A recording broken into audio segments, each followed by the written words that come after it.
Several years ago, I bought and received a job lot of early Thomas and Friends videos and the like from an eBay seller.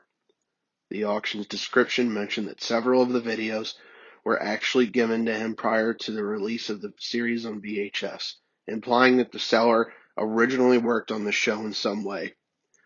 Some of the early tapes he sent me were in relatively good condition, considering they're almost 30 years old, and some are a little worse for wear, with missing boxes, labels, etc.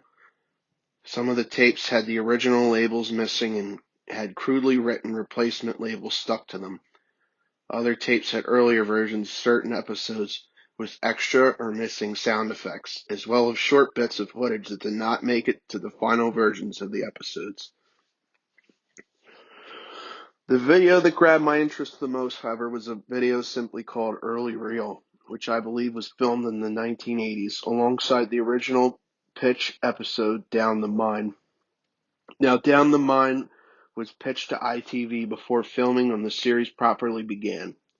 Once it was greenlit, Series 1 of Thomas and Friends was produced, and Down the Mine was reshot to become the show's 25th episode, meaning that this video could not have been Britt Allcroft's pitch to the ITV network to get Thomas greenlit. Intrigued, I played the video before any of the others I received in the job lot. The video starts with no main menu but a date displayed in the bottom right-hand corner. It only appears for a few seconds, and it says 5/6/1983, which would mean the 5th June 1983. According to most sources, 1983 was the year filming began on the show.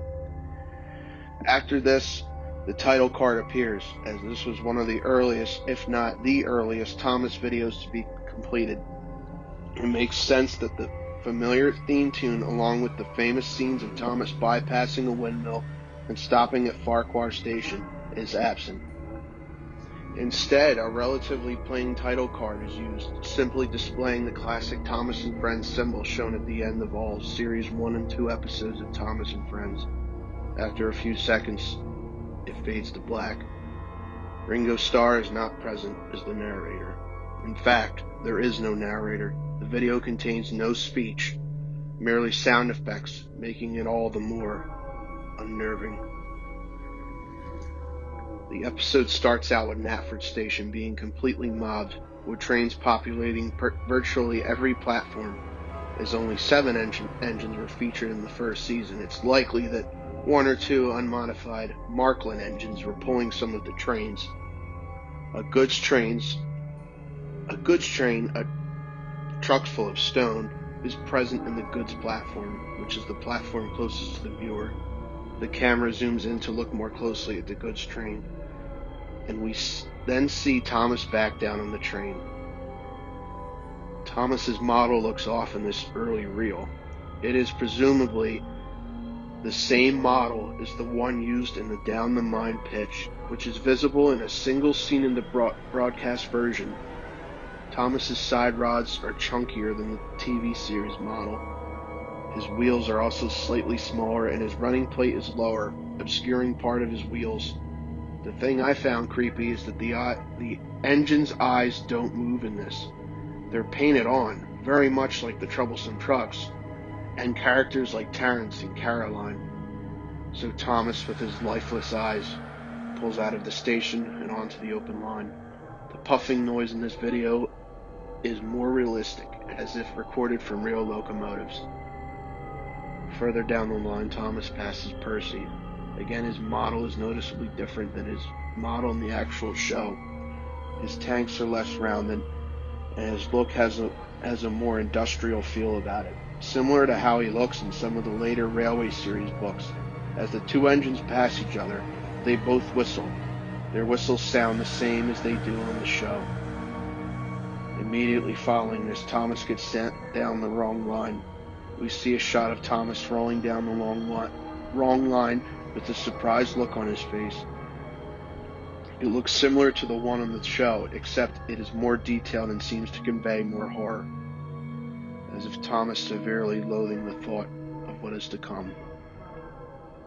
We see Thomas roll down a steep gradient with the truck surging against him. The shocked face from the last scene is still present. A level crossing is ahead of Thomas, which he immediately runs into and breaks. To make matters worse, a car is on the level crossing at that point in time, which Thomas runs into, sending it tumbling away. A semi-mountainous set similar to the one from Thomas in Trouble, where Thomas is confronted by policemen, is seen with Thomas in the far distance. The difference is that there are more rocks, bridges, and cliffs, and less grass. A pair of derailed trucks are present on the front line of Thomas. Thomas, unable to stop, smashes into the derailed trucks and flies off the rails. Thomas continues to roll along the ground. A thin piece of string is visible in a few scenes, until he tumbles off a rocky ledge. He falls all the way down the mountain cliff with a more unsettling face. It is similar to his eyes shut face from the show, but conveys intense fear, and his teeth are gritted. While this is going on, a climatic orchestral piece is heard, which is likely to be a piece of stock music. Thomas reaches the bottom of the mountain and crashes into the rocky ground below. A terrible metallic crash can be heard, while Thomas's body shell explodes on contact with the ground. With bits such as whistles and handrails flying in several directions, an explosion sound effect is added for a more dramatic effect. Even worse than this is a pair of male voices letting out blood-curdling shrieks, which I assume are Thomas's driver and fireman, either being killed or badly injured by the crash. As the crash dies down, the camera pans, and we see some of Thomas's remains, including the upturned, exploded body shell, as an ominous strings piece, again, probably stock music, is played. The face is gone, faded to a smoke box door. Flames are around the broken pieces of Thomas.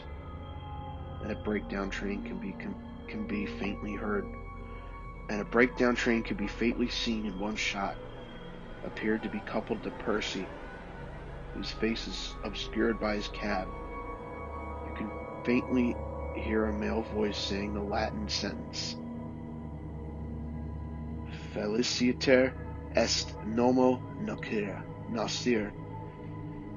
that might translate to "luckily no one was hurt." Slowly the scene fades to black. On the black background and some text in white reads, "There's nothing quite like it." Below the middle of the screen, and Rockwell in the railway series, "Nothing Quite Like It" was the motto of the Northwestern Railway, the railway featured in the books and TV show. Following this is a copyright notice. A Clearwater Features production for Britt Allcroft Ltd. Britt Allcroft Thomas Ltd. 1981. While the copyright date is displayed, the faint sound of steam hissing is audible, along with a faint yet shrill-sounding steam whistle, which sounds like a more realistic version of Thomas's whistle. The screen remained blank for about 30 seconds. Slowly it faded into a night scene. The color is very washed out at this point. A rusty engine with Thomas's shape can be seen coasting along a rundown branch line. I say coasting because the engine is making no puffing noises, to signify that it's moving under its own power. I can only assume that the engine is a ghost, Thomas, or something similar. Thomas no longer has a face, but instead a regular smoke box door.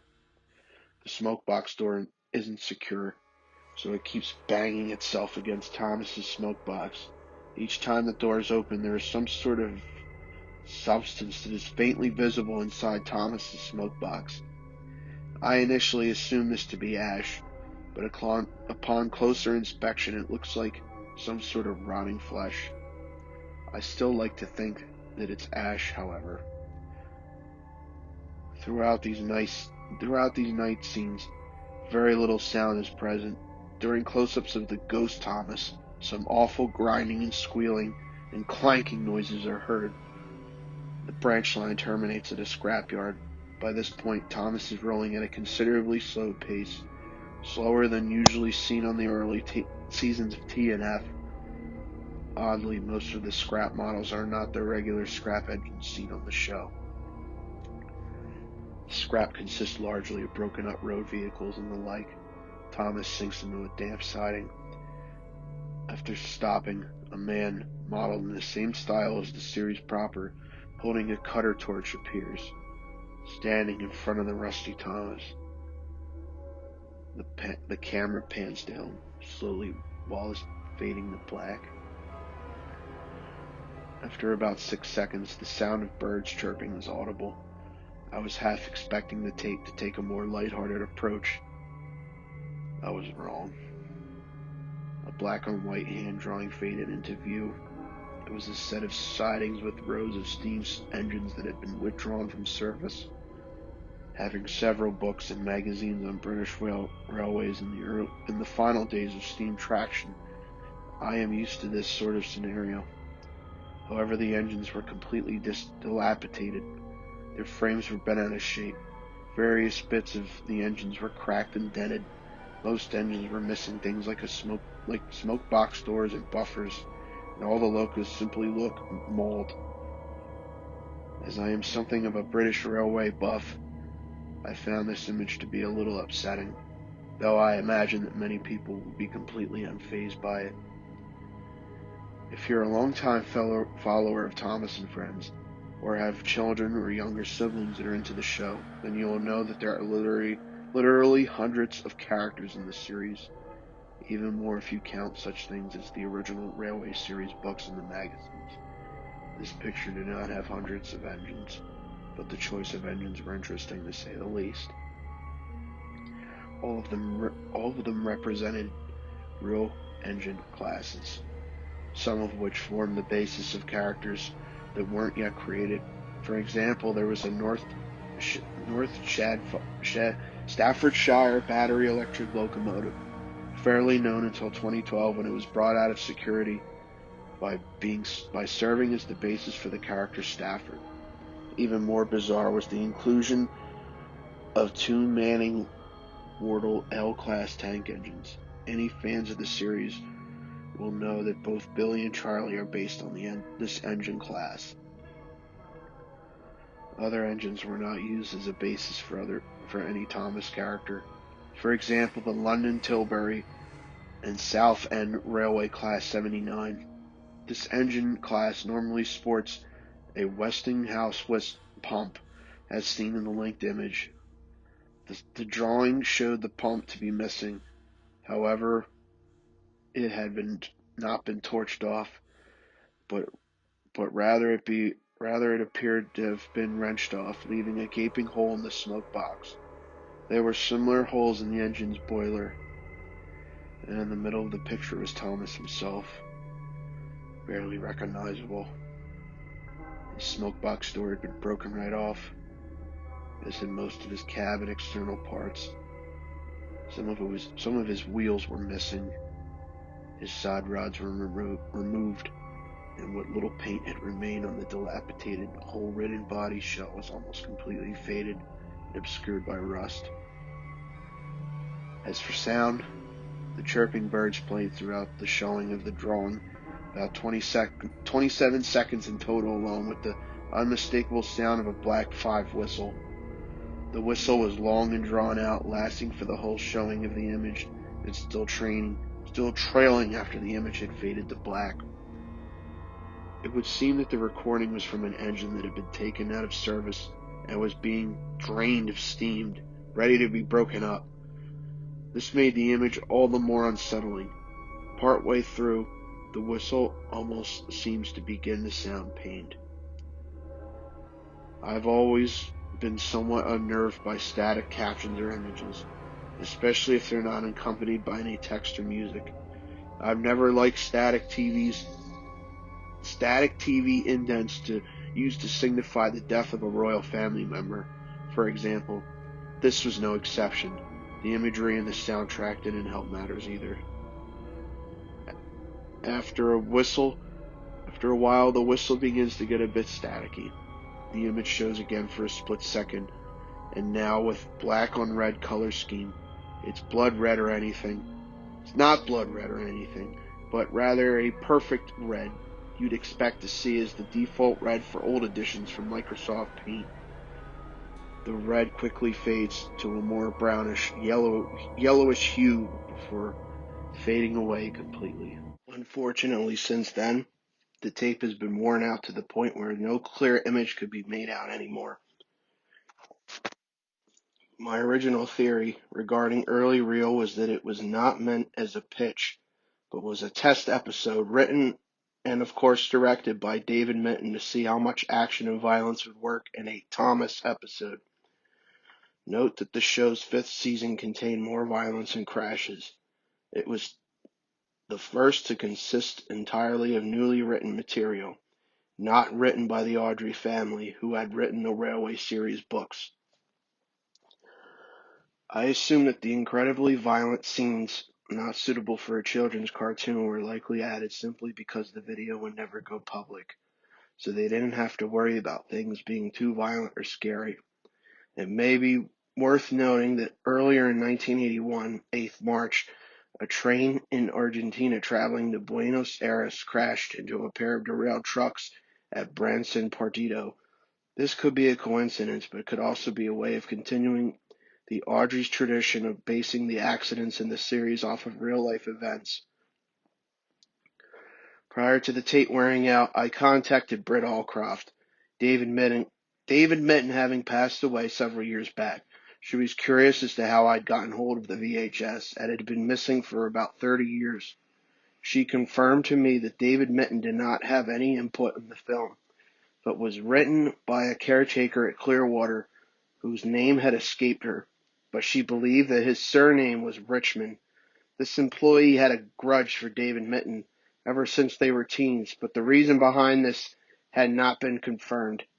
Some believe that during education he felt that Mitten was finding ways to make him fail all of his courses, depriving him of a future. It's not known how this may have been done, though Mitten was a distant relative of the head of one of the exam boards at the time. Richmond was certain that Mitten had a hand in making him fail and swore revenge on him. Britt believed that Richmond created this short film with the intent of passing it off as Mitten's work in an attempt to get Mitten sacked as a means of revenge. I told her that I had received the film in a job lot of old rare Thomas VHS tapes, some of which were dated prior to the show's launch in 1984. It turned out that the eBay seller was called Richard Allman. Oops. Rick was uncertain whether this was this Richmond fellow, but told me to contact her if I found any more news. I watched the film one last time for clues. I was actually surprised to see that there were some secrets I had not seen before. At the big station, there were advertising posters for Richmond cigarettes. I was unsure whether or not this was a coincidence, but I decided I'd contact Britt Allcroft once I'd watched the whole video again. I got to the scene where Thomas couples up to the trucks. On closer inspection, I can make out markings closest to the truck on the truck closest to Thomas. It was text that read LDM 160508. I wondered what this meant. So did some searching, only to realize that David Mitten passed away on 16th of May 2008. I wondered what the LDM would have stood for, before I realized that the DM would be David Mitten, and due to the date of his death written on the truck, the L would have probably stood for late. The following truck had even more interesting message on it. 100794 was the number written on it, which happens to be my birth date. Another number combination was written on the same truck. No B23S3. I was initially puzzled before realizing that Book 23, Story 3 of the Railway series is called Escape. The climatic crash near the end of the film was likely to be more secrets lied. I paused the tape and advanced frame by frame.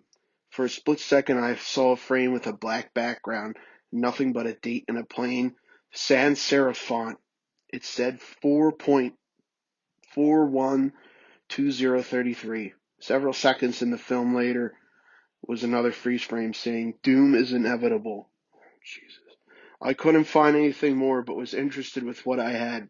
I tried to contact Britt Allcroft, only to find that she'd stopped using her old email and begun using a new one, which I was unable to find, and no one else I asked knew what it was either. My theory is that some of the film is by Mitten. I believe that the original synopsis would have been as follows. Thomas backs down on a goods train. He takes the train down the line before realizing that he's been switched onto the wrong track. He then crashes but survives in one piece. Percy then arrives with the breakdown train and lifts him back onto the rails. The Richmond fellow probably added in bits afterwards, such as the writing on the truck, which I imagine was a reshot scene because convincing enough effects weren't easy to come by in the early 80s. The screams of Thomas's crew and the destroyed Thomas, as well as everything that played after the copyright notice for obvious reasons. The thing that perplexes me is the phrase, "there's nothing quite like it." The original motto of the NWR in the RS books, in Railway Series books, is in Latin, nil unquam simile. Is it possible that "there's nothing quite like it" was a proposed slogan or catchphrase for the TV series? Sounds better than confusion and delay at any rate. The way scrap engines are used in this film is interesting to me. Many times in the series we see the engines going through scrap yards, even encountering scrap locos looking just like themselves, but the characters look as cheery as ever. I don't particularly believe what was said in the tape is going to happen. But hey, if I die on the January 4th, 2033, then I'll take back what I said.